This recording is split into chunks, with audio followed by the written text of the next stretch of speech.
कैसे एक सुहागरात की कहानी दहेज प्रताड़ना तक और दहेज प्रताड़ना से तलाक तक पहुंच गई। ये इसकी एक छोटी सी कहानी है जो मैं आपके सामने लेकर आया हूँ। नमस्कार, आपका स्वागत है मेरे चैनल वॉक एंड टॉक पे। मैं हूँ आपके साथ आयुष और एक रोचक कहानी के साथ मैं आपके सामने हाजिर हूँ। कहानी क्या है? ये एक सत्य घटना पे है। मैं जितनी भी कहानी लेके आता हूँ कोशिश करता हूँ सारी सच्ची घटनाओं पर ही हो। और एक और सच्ची घटना है, ये आप कहाँ से घटना है ये मैं इसका डिस्क्रिप्शन में लिंक भी दे दूंगा, आप जाके वहां से पढ़ भी सकते हैं। तो चलिए कहानी पे आते हैं। जैसा कि आपने थंबनेल देख लिया होगा, आपको समझ में आ गया होगा कि बात किस चीज पे होने वाली है। बात होने वाली है सुहागरात पे। थोड़ा सा हास्यात्मक भी लग सकता है, लेकिन कैसे एक सुहागरात की कहानी दहेज प्रताड़ना तक और दहेज प्रताड़ना से तलाक तक पहुंच गई। ये इसकी एक छोटी सी कहानी है जो मैं आपके सामने लेकर आया हूँ। ये क्या होता है, एक युवक और युवती की शादी होती है 25 फरवरी 2024 को। यही इसी कुछ ही महीनों पुरानी कहानी है ये, और ये बाराबंकी की कहानी है। एक लखनऊ में रहने वाले जो युवक है, जो लखनऊ में रहकर कार्य करता है, उसके साथ एक महिला की शादी होती है। और यहाँ बता दूं, महिला का पिता नहीं है। तो जैसे तैसे उसके भाई और मम्मी मिलकर अपनी बेटी की शादी करते हैं। और अब ये दहेज में जो लेना देना जो होता है ना, दहेज का जो लेना देना, उसकी ऊपर नीच को लेके शुरू होती है कहानी।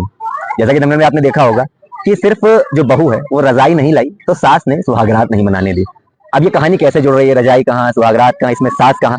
तो क्या होता है मैं बता दूं इसमें एक चीज और। कुछ लड़के क्या होते हैं ना, वो अपने बिल्कुल माँ के एकदम पल्लू से बंधे रहते हैं। उन्हें सही और गलत का फैसला करना नहीं आता है। तो ये उन जैसे लोगों की भी कहानी हो सकता है। मैं इसमें जो कुछ बातें बताऊं, जो मैं कुछ बातें बोलूं, जो मैं कुछ शब्द बोलूं, हो सकता है बहुत से लोगों को आहत भी करें। तो कमेंट बॉक्स खुला है, आप जी भर के कुछ भी बोल सकते हैं। तो चलिए कहानी पे चलते हैं। 25 फरवरी 2024 को एक युवक और युवती की शादी होती है। और जो युवती है उसके परिवार वाले पूरी कोशिश करके जितना दहेज हो सकता था वो लाके देते हैं। लेकिन अब सास इस बात पे नाराज आती है कि भाई रजाई नहीं आई, ये नहीं आया, वो नहीं आया, हमें शादी में इतनी साड़ियां नहीं मिली, हमें टीवी नहीं मिली। इन सारी चीजों से नाराज होकर सास अपना खेल शुरू करती है। अपने बेटे को अपने चंगुल में करती है। चंगुल में करने की जरूरत नहीं होती है, माँ और बेटे का कहीं ना कहीं रिश्ता होता है। अब उसमें कुछ जो लोग जो होते हैं वो कहीं ना कहीं बिल्कुल ही अपना कहते हैं ना, सही और गलत अपना भूल जाते हैं कि सही क्या है गलत क्या है। वो बस जो कहा जा रहा है उस पर चलते रहते हैं। तो वही एक तरह की कहानी है ये। तो फिर क्या होता है, भाई लड़की शादी करके घर आती है, वो देखती है कि सास का जो तेवर है वो उसके प्रति बड़ा रूखा सूखा है, अच्छा नहीं है। तो वो सोचती है हो सकता है नई नई शादी है तो आप जानते ही हैं नया नया एडजस्ट होने में टाइम लगता है। तो वो आती है वहां पे, जैसे तैसे रहना शुरू करती है। अब रहते रहते वो देखती है कि यहाँ पे मतलब उसको कोई पूछ नहीं रहा है, वो कहाँ बैठी है, क्या कर रही है, कोई लेना देना नहीं किसी को।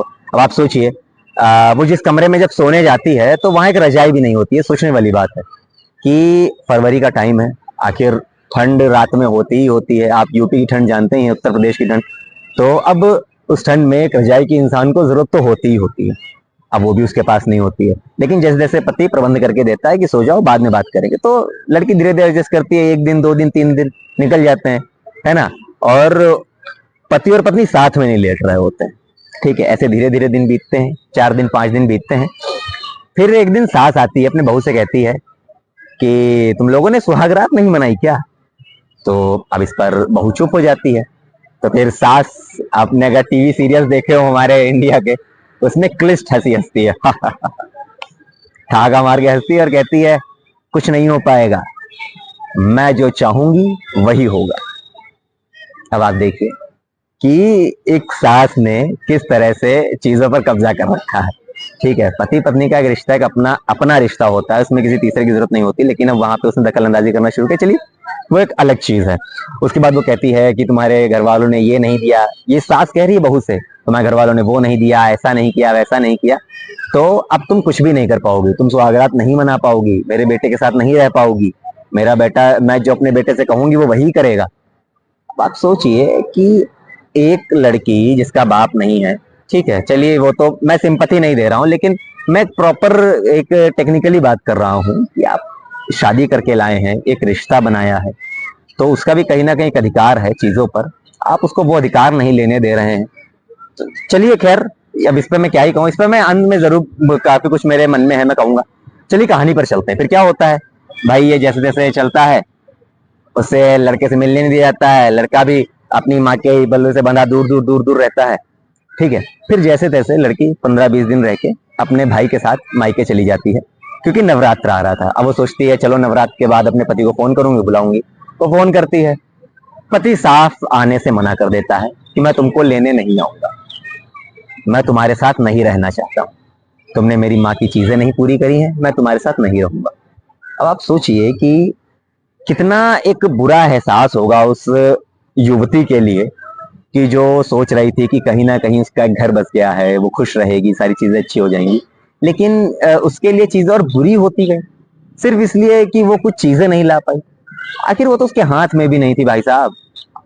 एक लड़के होते हुए आप एक पढ़े लिखे इंसान हैं, आप क्या कर रहे हैं? आप अपनी बुद्धि का प्रयोग नहीं कर रहे हैं कि एक जो परिवार, जो आपका परिवार बसाने के लिए आई है, आपका परिवार आगे बढ़ाएगी, आपका वंश आगे बढ़ाएगी, उसको आप इस तरह से ट्रीट कर रहे हैं। चलिए खैर, फिर महिला एसपी में शिकायत करती है तो परिवार परामर्श केंद्र में उनका मामला जाता है, समझाने की कोशिश करी जाती है, लेकिन बात नहीं बनती है और बात अब तलाक तक आ गई। अब आगे क्या निर्णय आता है, अब ये तो आगे जितने भी न्यायालय हैं ये फैसला करेंगे। अब इसमें कई सारी चीजें निकल के आएंगी। कई सारी चीजें क्या है? एक वो सास, अब आप एक खुद महिला हैं, इसीलिए देखिए कहावत कही जाती है, औरतें ही औरतें की दुश्मन होती है। तो सास को भी सोचना चाहिए, जब आप शादी करके आई होंगी, अगर आपका भी जो सास रही होंगी, जो ससुराल रहा होगा, अगर आपका ही पति ऐसे करता है आपके साथ तो क्या होता। खैर चलिए, एक दूसरी बात हो गई। अगली बात आती है उस पति की। आप अगर शादी करने लायक हैं तो शादी करने लायक मतलब ये नहीं होता कि आप गए, आपने फेरे ले लिए, लड़की घर ले आए, आपकी जिम्मेदारी खत्म। नहीं, जिम्मेदारी तो दोस्त तब शुरू होती है कि उसकी चीजों का ख्याल रखना। मैं ये नहीं कह रहा हूँ कि वो बिल्कुल ही आप उसको बिल्कुल एकदम बेसहारा कर दे, नहीं, वो भी अपने पैरों पे सब कुछ कर सकती है, लेकिन एक दूसरे परिवार से आपके परिवार में आया है चीजें। अब सोचिए, आप परिवार जब शादी होती है उसमें कन्यादान कहा जाता है। कन्यादान का मतलब होता है कि हमने अपनी कन्या अपने गोत्र से आपके में दान कर दी, तो वो आपकी बेटी हुई, आपके परिवार की साथी हुई, अब आपको देखने की जिम्मेदारी है। लेकिन नहीं, अब आप क्या कर रहे हैं? एक रजाई नहीं मिल रही है, टीवी नहीं मिल रही है, दूसरी चीजें नहीं मिल रही हैं, तो आप क्या कर रहे हैं? प्रताड़ित कर रहे हैं। सोचिए कितनी बुरी बात है कि आप स्टैंड नहीं ले पाए अपनी वाइफ के लिए कि नहीं माँ ये गलत है, ये जो भी चीजें आई हैं मैं खरीद लूंगा, या फिर ऐसा है जो जो भी है, लेकिन आप उन चीजों में साथ देने लगे। कितना एक दुखद एहसास होगा उस युवती के लिए। अब इसमें क्या कहा जाए, ये आप जितना आप चीजों में जाएंगे ना, पारिवारिक मामलों में, ये चीजें बहुत ज्यादा हद से ज्यादा बढ़ चुकी हैं। ये पारिवारिक मामले, दहेज प्रताड़ना, ये सारी चीजें, तब सोचिए कितना बुरा है। और बड़ी बात तो इसमें थोड़ा खैर हास्यप्रद मुझे लगा सुहाग रात। खैर ये मेरे लिए इतना बड़ा पॉइंट नहीं है, लेकिन बड़ा पॉइंट ये है कि उस युवती को उसकी हक की चीजें नहीं मिल रही हैं, उसके साथ क्या हो रहा है, ये गलत हो रहा है। आप लोग इस पे क्या राय है जरूर कमेंट करके बताइएगा। और ये कहाँ की कहानी है, कैसी क्या घटना है, मैं डिस्क्रिप्शन में इसका लिंक दे दूंगा, आप वहां से जाके पढ़ सकते हैं। तो अब ये आप लोगों को सोचना चाहिए, जितने लोगों तक ये मेरा वीडियो पहुंचे वो लोग भी प्लीज जरूर विचार करिएगा। ये जो मानसिकता बनी हुई है ना कि ये दहेज की, शादी की, इन सबसे थोड़ा ऊपर उठ के सोचिए, है ना। एक अच्छा समाज हम ही लोगों से बनेगा, क्योंकि समाज भी हम ही है, समाज बनाना भी हम ही है, अच्छाई भी बनाने वाले हम ही है, बुराई भी बनाने वाले हम ही है। दूसरे को पॉइंट आउट करके, टारगेट करके कह देने से सब कुछ ठीक नहीं हो जाता है, तो बहुत कुछ बदलने की जरूरत है। तो इसी के साथ मैं आज से विदा लेता हूँ। बने रही मेरे चैनल वॉक एंड टॉक के साथ। मैं आपके साथ आयुष, ऐसे ही कमाल की रोचक कहानियां, कमाल की वीडियोस लेके आता रहूंगा। और बहुत बहुत धन्यवाद। नोट कमाए दुनिया ने, तेरी यार ने भाईचारा